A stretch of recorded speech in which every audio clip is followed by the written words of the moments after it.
Okay, well, welcome. We're going to talk today about something called relationships and communication. And the area that we're going to focus in on today is social psychology. So as you see on your lecture guide there, we're going to first talk about what is social psychology and then move into some theories. See there are four important theories we're going to focus on. You've already heard the lecture on how to be a good listener, and we're going to move next and to talk about interpersonal attraction. That is, why do you like some people and not others? And then we'll talk about something called complementarity, and then something called the trick of interpersonal attraction. And then we'll talk about love, and we'll focus on that. Okay, so let's get ready. Okay, well, let's first talk about what is social psychology.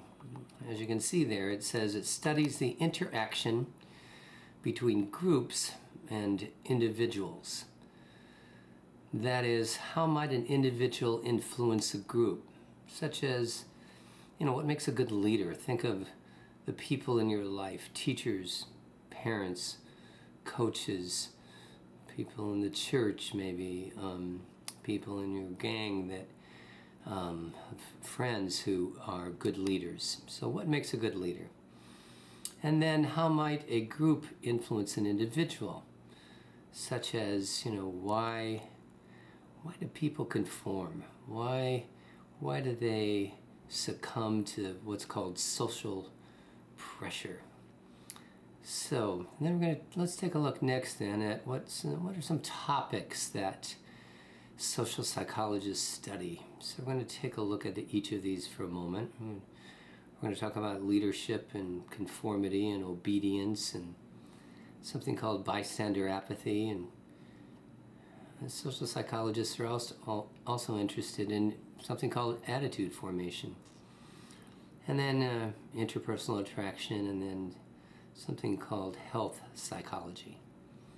So let's review those for a moment, then we're going to jump into a theory of psychology and begin to take a look at four different theories. But first, let's take a look at those specific topics.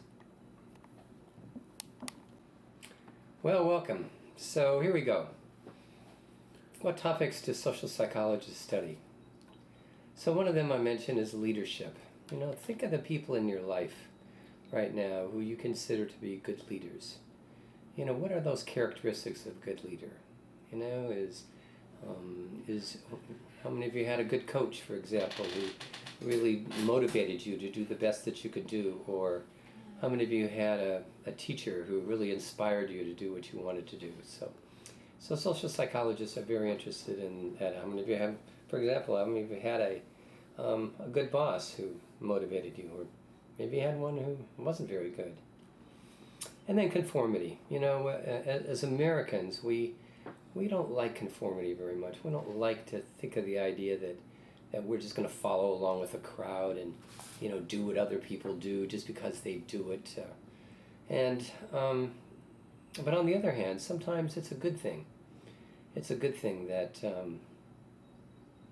we conform.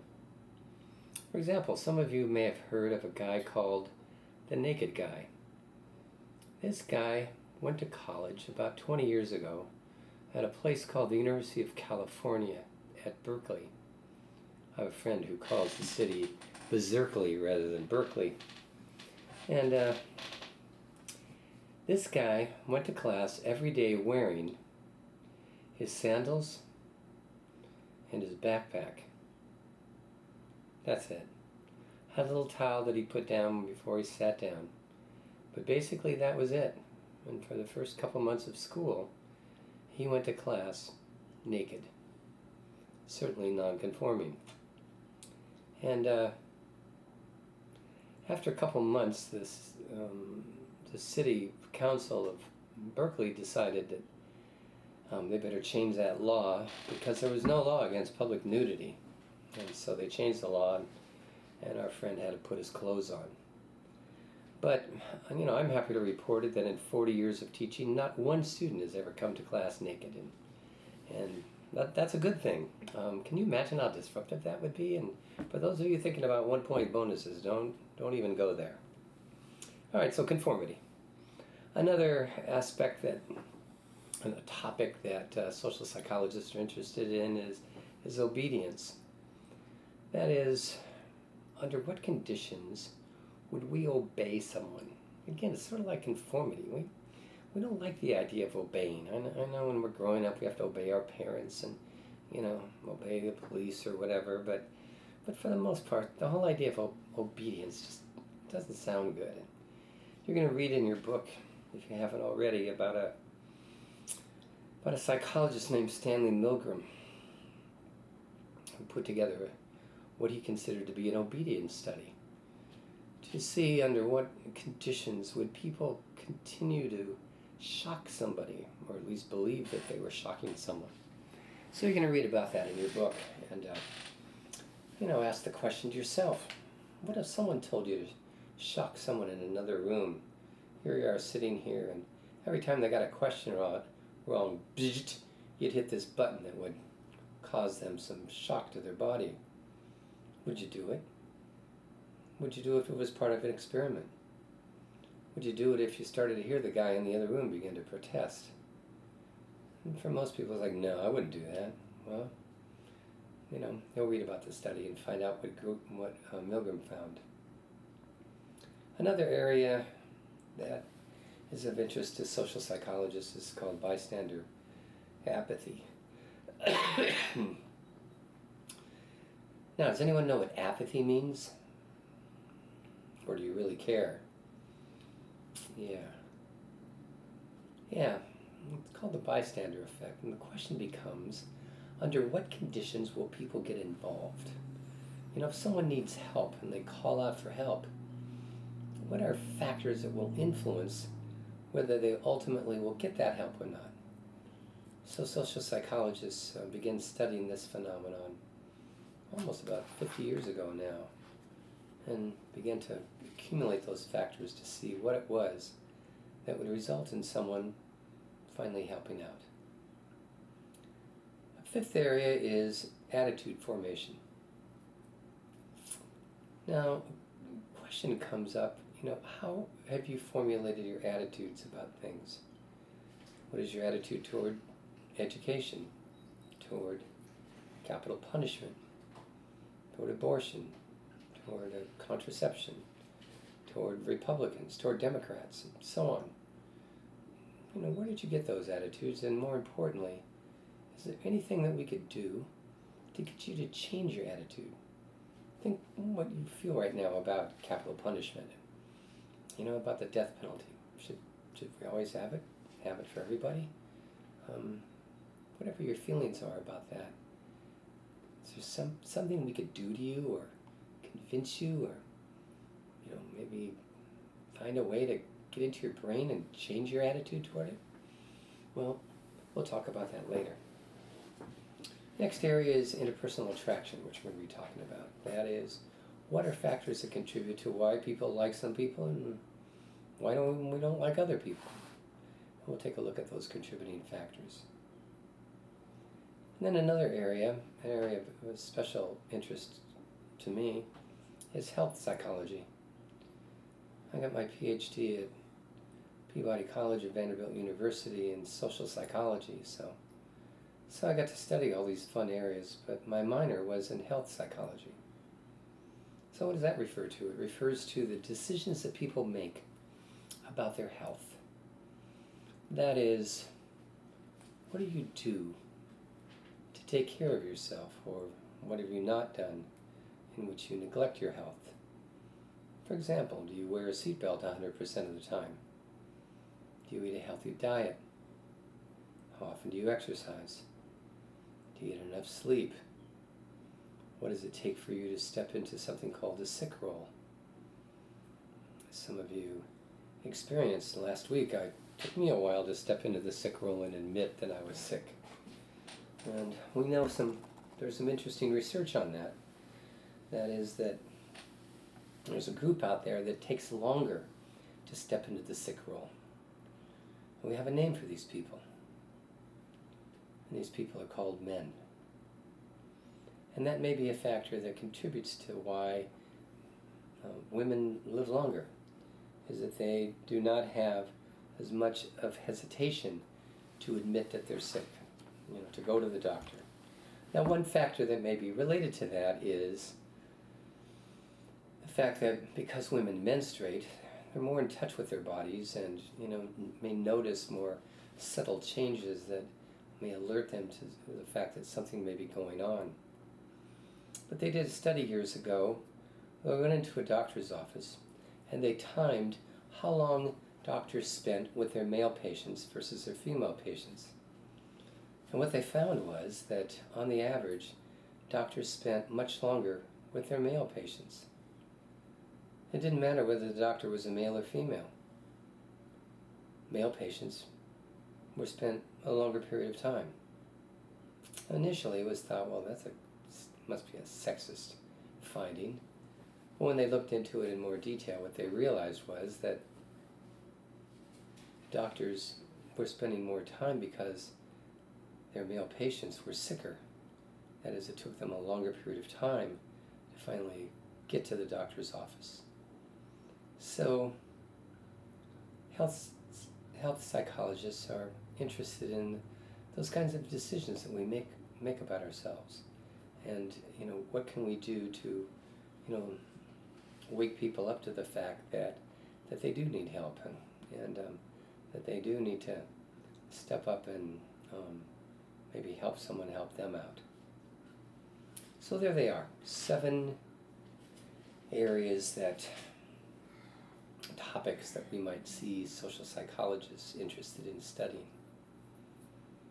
Next, let's take a look at something called a theory in psychology. A psychological theory attempts to explain why people behave as they do. Now think about it. I think that's the fascination of psychology for most people. Why does she behave that way? Why did he do that? What caused him to act like that? And so that's what a theory in psychology is all about. It attempts to, make some sense out of this thing called human behavior. So what we're going to take a look at now are 4 important theories in psychology, social psychology in particular. 4 important theories. Now you see them listed there. The first theory is called attribution theory. And so we're going to take a look at attribution theory, role theory, communication theory, and social exchange theory. So let's take a look at each of these and explore how they can help us understand the answer to that question. Why do people behave as they do? So this first theory is called attribution theory. And attribution theory says that when an event occurs, my brain demands to know why. Why? Why does this person behave this way?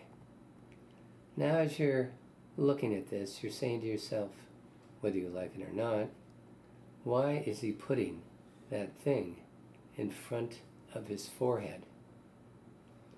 And so, the answer is, of course, in this case, to get your attention. But to show you how, in a ridiculous way, that's how our brain is wired. Remember, we talked about the fact that our brain has, 2 major functions. One, to reduce, the pain that it experiences. But the other is to try to make sense out of the world around it. And that's a lot of what attribution theory is all about. So when an event occurs in our life, attribution theory says that my brain demands to know why. Why did that event occur? The more significant the event, the louder the question rings in our brain. So, what we find is that when we do ask that question why, our brain comes up with two categories of reasons. One category is called internal attributions. Now, what's an internal attribution, or an internal set of reasons? That is, our answer comes up, he acts that way because there's something inside of him that makes him behave that way. He acts that way because of some personality characteristic, because of something inside of him that motivated him to behave that way. So examples could be, he acts that way because he's trying to impress people. He acts that way because he's stupid. He acts that way because he thinks he's God's gift to the world, and that's why he behaves that way. He acts that way because he's impatient, or because he's open-minded or agreeable or whatever, some personality characteristic that made him act that way. Got it? Okay, so that's internal attribution. Of course, you can guess what the second category is, external attribution.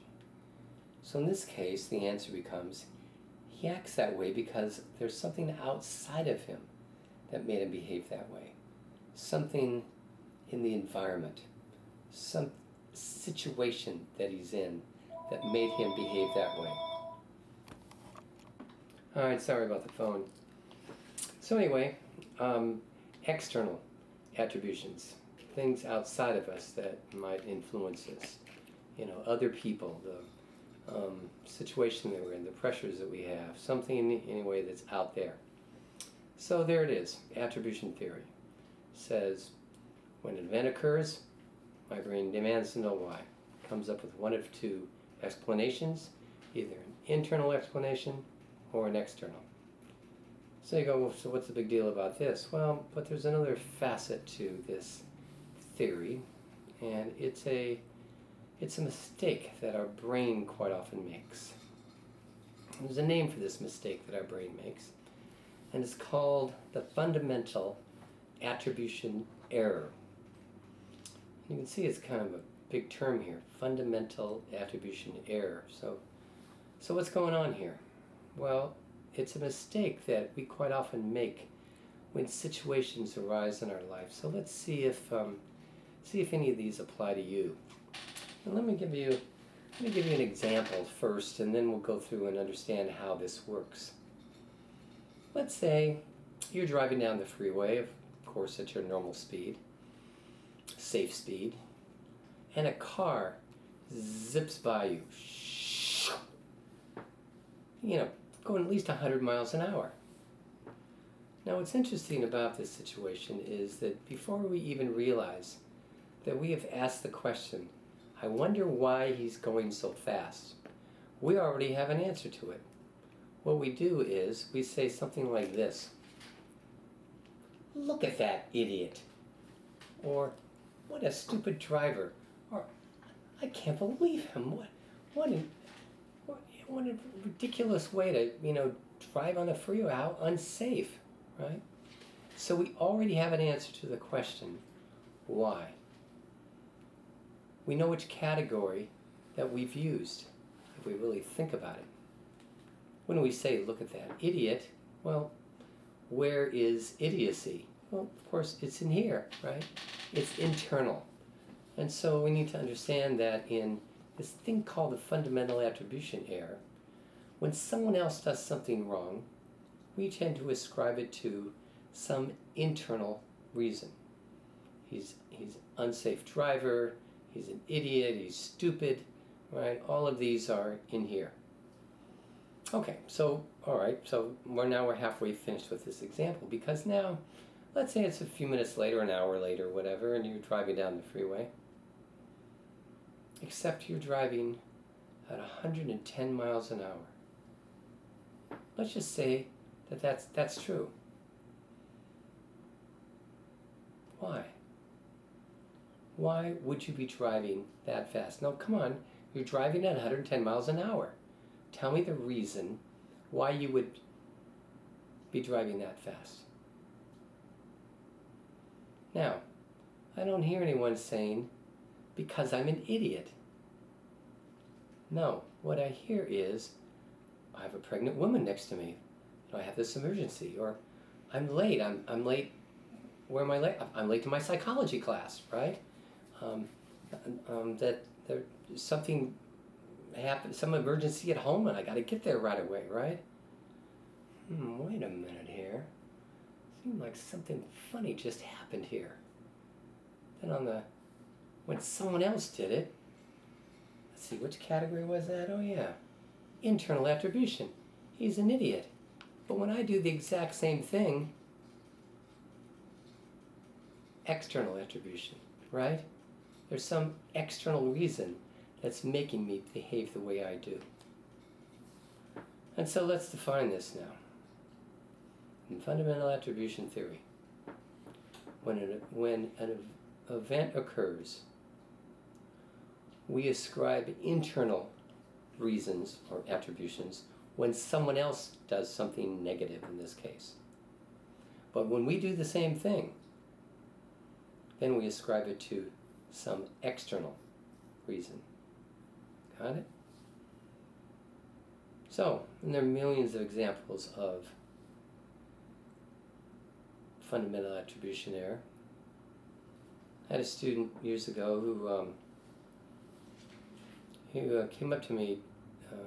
I was walking down campus the day after I talked about this. He came up to me and he said, I was thinking about that concept that you talked about yesterday. He said, I just graduated from high school recently, and he said, I'd be walking down the hall in my school, and, some guy would bump into me, and I'd push him off. I'm like, what the hell are you doing, Trying to pick a fight with me, So I interpreted him in being aggressive or, stupid or whatever, right? But then the next day I'm walking down the hall and I trip over someone's backpack and bump into somebody. And someone looks up at me and I realize, well, I bumped into him because, there's this backpack on the floor. So I was thinking about what you said, and I was thinking that maybe sometimes people bump into me because of external reasons, because they tripped on something. When always I thought it was some internal reason, right? They were trying to be aggressive toward me. And he looked at me and he said, so is that an example that I've been making the fundamental attribution error? I said, yeah, it sounds like it. He said, man, I could have saved a lot of fights that way. So here's another example. I had a student who said a couple days after this lecture, says he was driving along this street. Traffic was jammed up totally. He was trying to get to Kmart or Target or someplace. This was years ago. He says he's driving along and he looks up ahead and he sees a car sticking out of a driveway. And there's a little bit of space, between me and the car in front of me, but I'm driving along, traffic's all jammed up, and all of a sudden this guy pulls right in front of me. I could not believe it. And I'm honking my horn, flipping him off and everything, like, what an idiot. How stupid can you be? Didn't you see that I was there? So then he says, I go to the store and I come back out of the store and I'm in the parking lot and I'm waiting to get back out into traffic, and traffic's jammed up still. I'm waiting to try to get in. You know how you're waiting to get into traffic and you're just going by and you think, I'm never going to get in here.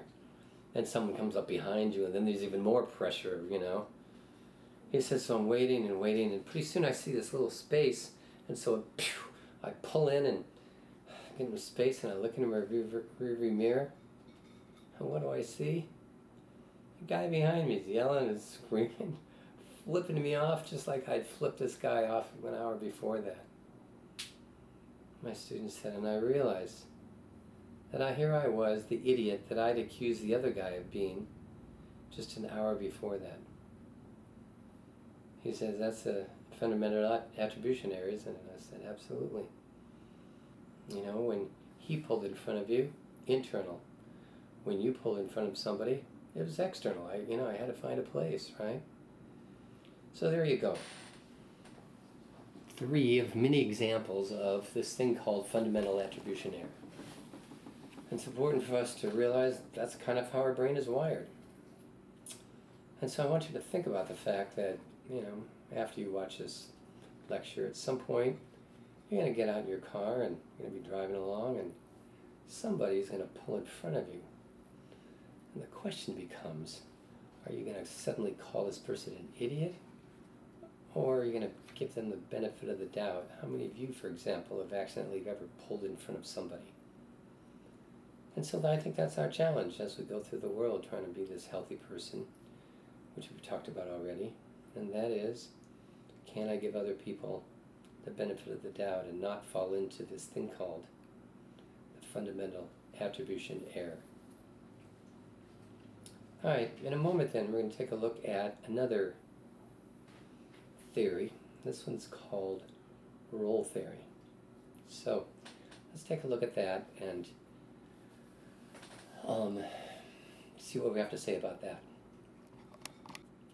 Okay, role theory. First of all, what's a role? A role is an expected set of behaviors. Now, your role, of course, when you're sitting at your desk, is to be a good college student, right? You know what that means? Look interested, take notes, don't talk to your neighbor, don't text, right? We have these expected set of behaviors. How many of you have a job? Part-time, full-time job, right? You have certain expectations. Some of you have families, you have a boyfriend, girlfriend, have expectations out of you. You have expectations of me as your instructor. So that's what a role is, an expected set of behaviors.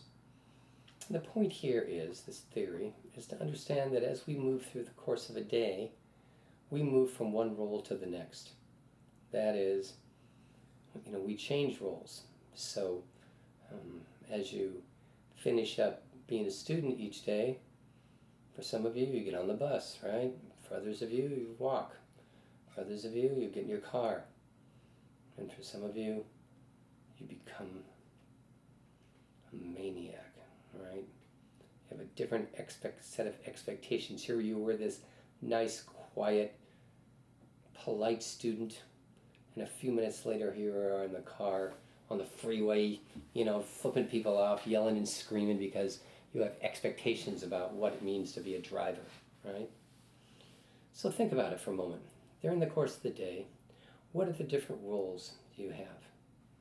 So you get up in the morning, do you live with your parents? Or you have a roommate? Do you have a spouse? What are the expectations of you when you get up in the morning?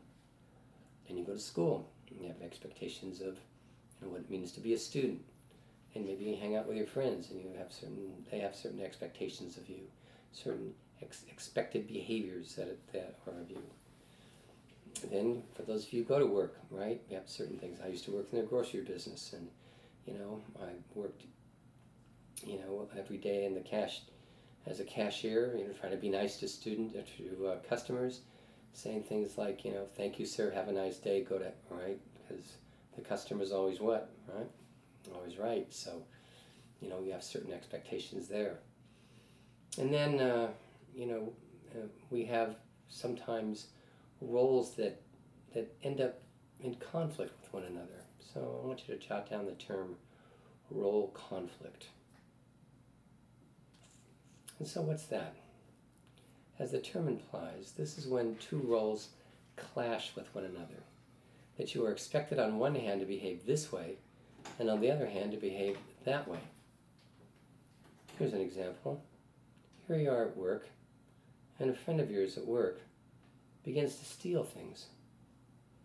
So now you have to decide, am I an employee, therefore I should turn this person in, or am I a friend, and therefore let it go? Now for some people that might be a minor decision to make.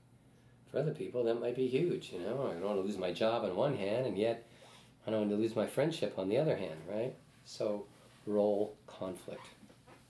Here's a big one. Something called an adult child, right? Think about those terms. Maybe when you were younger, 14, 15 years old, you thought to yourself, Yeah, when I become 18, I'm going to be an adult. Yeah, my parents aren't going to tell me what to do. All right. 21, then I'll be an adult and be able to make those decisions on my own, and they will, okay, all right, maybe 25, 20, right? And so what do we find? We find something interesting with our parents, that even though we may move into this thing called adulthood, we're always their child, right? So it's an interesting juxtaposition of two words, adult, child. Role conflict. What do I pay attention to? Myself, my role as an adult, or are my parents treating me like a child still? Years ago, 20-some years ago, I attended a conference for counselors. There was like 200 people in the audience, and the guy who was directing the conference says to all of us at one moment, so tell me, how many of you would still say that your parents treat you like a child? I remember thinking, well, years ago I might have raised my hand, and I looked around the room, and there's like 100 people. These are all counselors raising their hand, including this guy who was my partner that I hooked up with who was a minister. He was a guy in his 60s. I remember looking at him going, what do you mean your parents tell you what to do? He said, my mother is like 86 years old, and she still calls me and tells me what to do every day. He says, here I am on Sundays mornings up in front of my congregation, 300, 400 people, and, everyone looks to me as the guidance. And then on Sunday afternoon, my mother's calling me, still trying to tell me what to do. I remember sitting there thinking, geez, for some people it never stops. This guy's in his 60s. So, adult child. When I did my my doctoral dissertation, I interviewed more than 100 widowed people, and part of my dissertation was to interview the adult children of these widowed people. So here I am one day, standing on the porch in Nashville, Tennessee, of a woman who I had just interviewed, and I just interviewed her. Her daughter, who had moved back in with her. Her daughter was like 35 years old. I remember saying to this woman, I said, isn't it interesting that we call them adult children?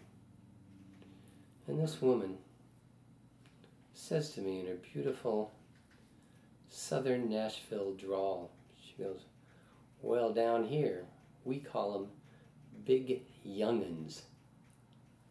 And I just love that, big young'uns. So I put that in my dissertation, and I thought, my professors are going to say, you can't put big young'uns in your dissertation. And they said, sure, that's fine.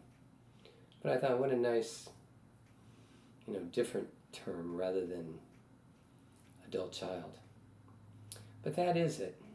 Let me give you another example of a conflict. Career, family. For those of you who are going to have a career and you're going to have a family, you're going to be faced many times in your life with decisions. Decisions. How much do I sacrifice my family for my career?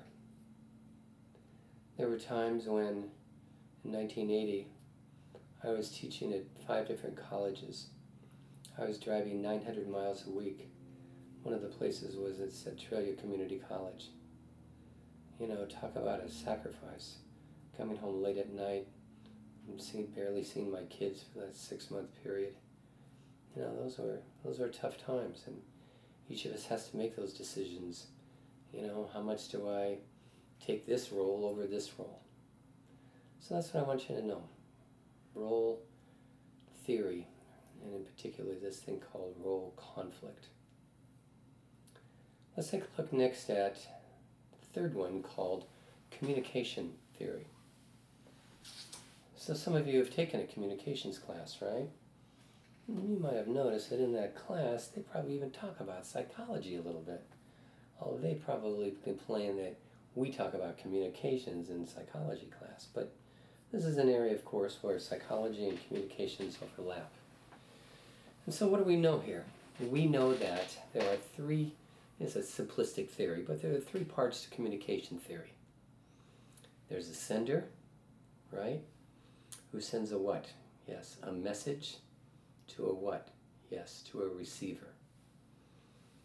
And so the point here is, with these three parts, sender, message, receiver, the important thing to keep in mind here is that communication is very fragile. All it takes is for one of those to have a problem, and we have a communication breakdown. If you don't trust the sender, if you don't trust me sending you this information right now, the message is not going to get through. Think of someone that you've ever heard someone give a speech or try to persuade you of something. If for whatever reason you don't like this person, then guess what? The message is not going to get through. Second is the message.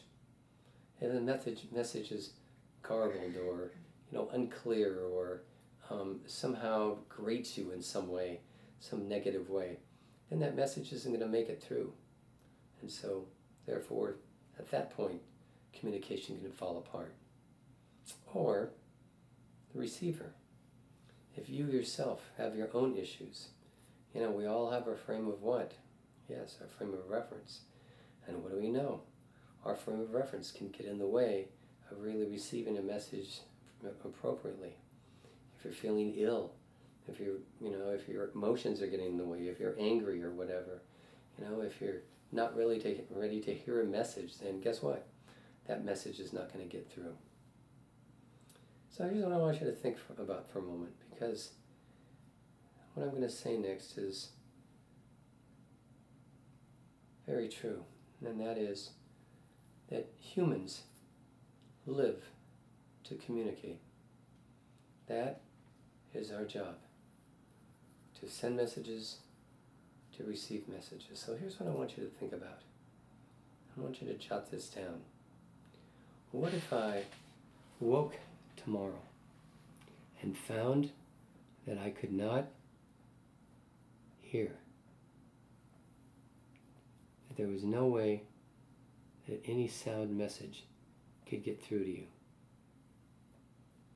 Think about that for a moment. You cannot hear anything.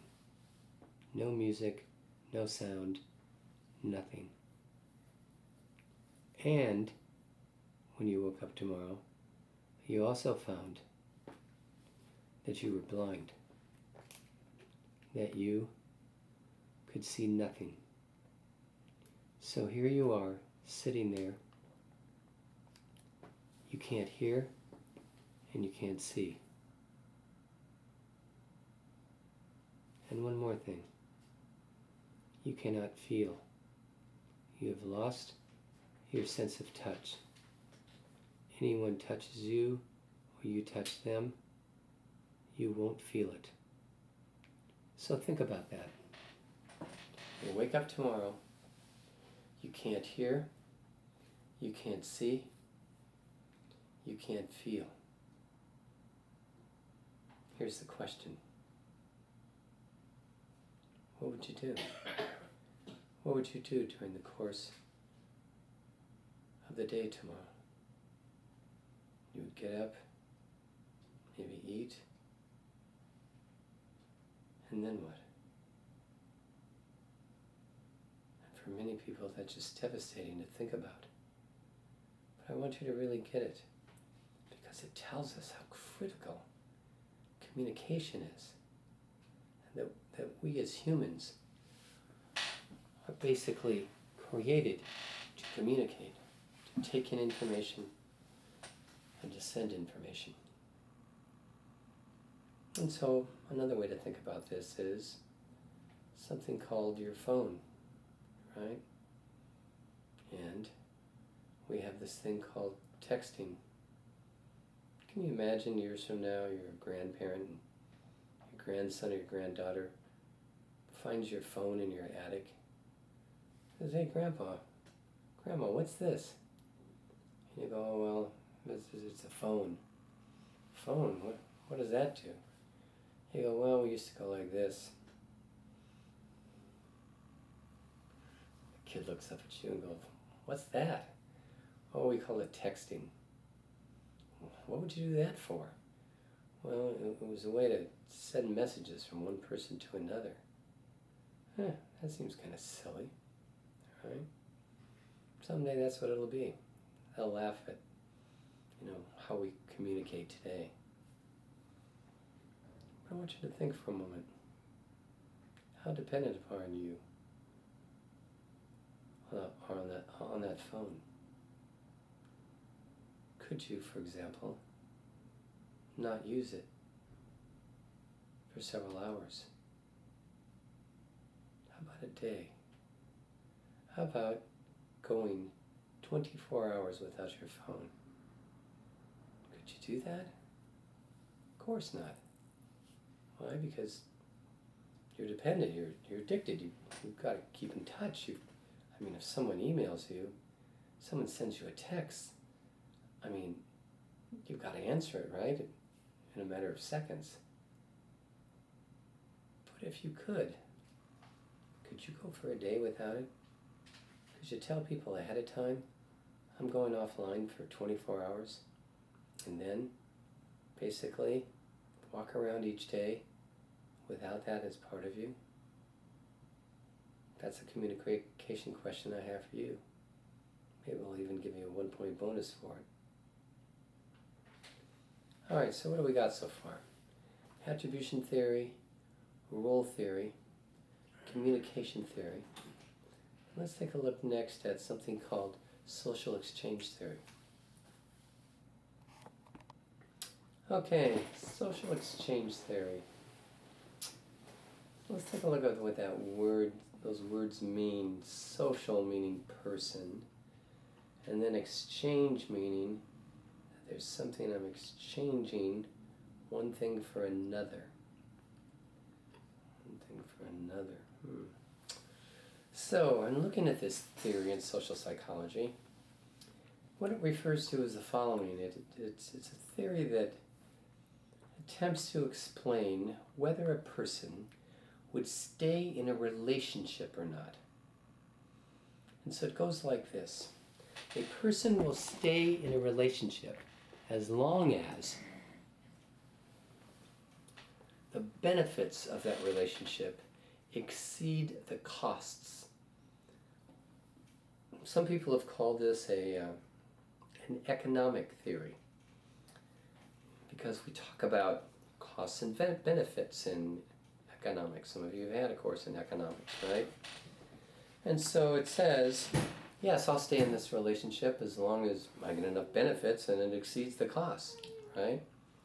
Well, another way to think about it, let's put it in operant conditioning terms. See if you can figure out what words we would use instead if we were putting it in operant conditioning terms. So, what do we got? A person will stay in a relationship as long as their what? Yes, their rewards exceeds the what? Yes, punishments. Now there's one other part to that. A person will stay in a relationship as long as the benefits exceed the cost, or if the costs of leaving are too great. Some people, they stay in a relationship not because they're enjoying it, but it costs them too much to leave that relationship. So, let's take a look at situations like that. We got a couple here, right, who's arguing and upset with each other and so on, and I want you to think about a couple, for example, you know right now, who's been in or is now in a physically abusive or emotionally, psychologically abusive relationship. And we often ask ourselves the question, why? Why would a person stay in a relationship where clearly the negatives outweigh the positives? And the key feature here is that, remember, we're talking about perception. And the whole idea here is that perception is, of course, everything. If a person perceives that there's enough positive in the relationship, then that'll be good enough for them to stay in there. So I want to, for a little bit, talk about a difficult area in psychology, and that is this area of abuse. So let's talk about that for a little bit. talk about first called, this area called emotional abuse or psychological abuse. This is where a person is receiving from their partner negative feedback. That is, they're being called names, they're being sweared at, they're being put down, their self-esteem is being trampled on, they're being told that they are stupid, that they're worthless, that they'll never amount to anything, that they're hateful, and so on. And they are then called all these negative terms. So this is what's called emotional abuse. Physical abuse occurs when the body boundary has been violated. As soon as one person has violated the other person's body without their consent, then you have the makings for physical abuse. So the person pushes them, hits them, kicks them, slaps them, pinches them, anything that kicks them that results in violating that body boundary against that person's will. That is physical abuse. And they done some fascinating research on it. What they found was the following fact. This is not a theory, not a suggestion, it's not a hypothesis. This is a fact. That if a person violates a person's body boundary once, there's still a chance that they may never do it again. However, if they do it a second time, then there is a 95% chance that this abuse will continue until one of two things happens. Until A, the person leaves the relationship, or B, the other person gets help. That's it. It's not going to stop. In 95% of the cases, it will continue. And so a way to think about how this happens is something called, some of you heard this before, called the cycle of abuse. You can imagine it by thinking about it in terms of a graph. We're down here, at the lower part of the y-axis. What we have is a low level of arousal. And then sort of halfway up here is mid-level arousal. And then at the top of it, we have high level of arousal. And so now down here we have time. And at some point, something happens. Some precipitating event. Some exchange of words, some mistake that the victim has made, whatever it is, there's something that happens where then the arousal begins to occur, where the person begins to speak louder, who is the abuser, the person begins to maybe get to a point where they do violate the body boundary, and there becomes pushing and kicking. In some cases, the other person may attempt to fight back, so it may not be always one-sided, but the point is a violation has occurred because the body boundary has been has gone from one person to the other. And so what happens then is we got yelling and screaming and hitting and kicking and scratching and so on. And now we've hit the top of this chart. And then at some point it stops. And then it slowly begins to subside. And may move into what's been called the honeymoon period, where the person then is apologetic. Of course, typically they're still using a lot of ego defense mechanisms. I wouldn't have gotten upset if you hadn't done this. If only you do more of that, then you won't push me to do that. I wouldn't have done that except. Or they may do a lot of undoing, that is, doing little favors for them, but never saying, I'm sorry. Or they do say that they're sorry, but don't really mean it. And so they move into this honeymoon period where things are good for a while. And the person is apologizing, maybe they bought flowers, maybe they said, I won't ever do that again, and so on.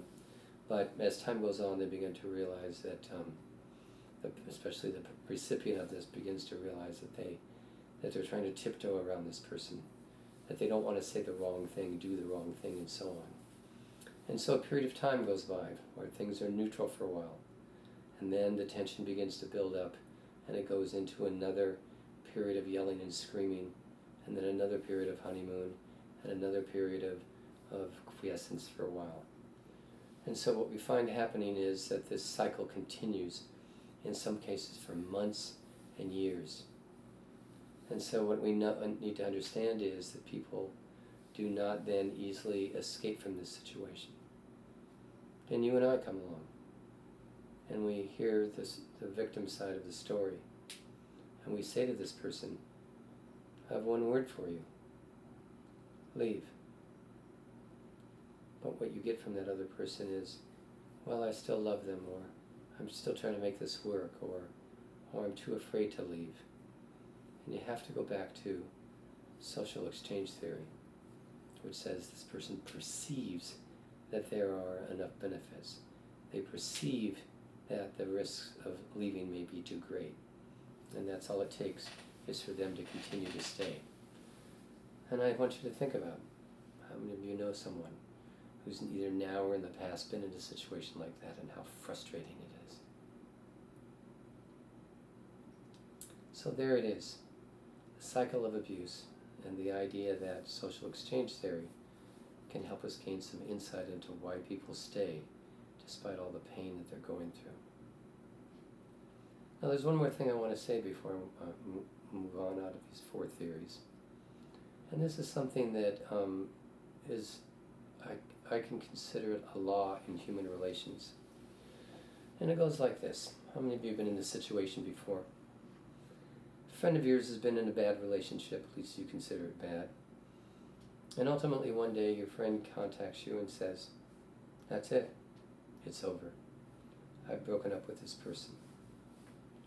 And at some point later you get together with your friend, and your friend begins to put down this person, talking about how terrible they are, and what a lousy boyfriend they were, and how they lied and cheated and stole, and like a good friend, you decide to join in and say, I never liked him anyway.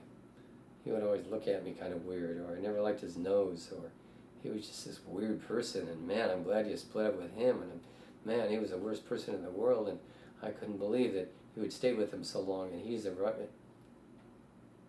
And then, a week later, you find out that something has happened. And what is it? No way. They are what? Yes, they're back together again. How many of you have experienced that before? You absolutely knew that this relationship was over, done, that's it. And being a good friend, what did you do? You just joined in, right? And now what's happened? You've said things you can never take back. So what's the rule here? No. What's the law here? The law is never speak ill of the ex. Contrary to what it may feel at the moment, that they'll probably never get back together again, your job is to shut up. Let your friend trounce that person, tell you how terrible they was, tell you that they're never getting back with them again, and so on. But your job is, do not join in. You've heard people say, oh, I'll never, ever, ever, ever get back with that person again. Sounds like an old song. But the point is, you will never know. Trust me, as a psychologist, I have been shocked over the years at some of my friends who have gotten back together with this other person that I considered pretty rotten. And, I would have thought, no way they'll get back together. So that's the law. Don't say it. All right, so let's get ready to move next into our next section.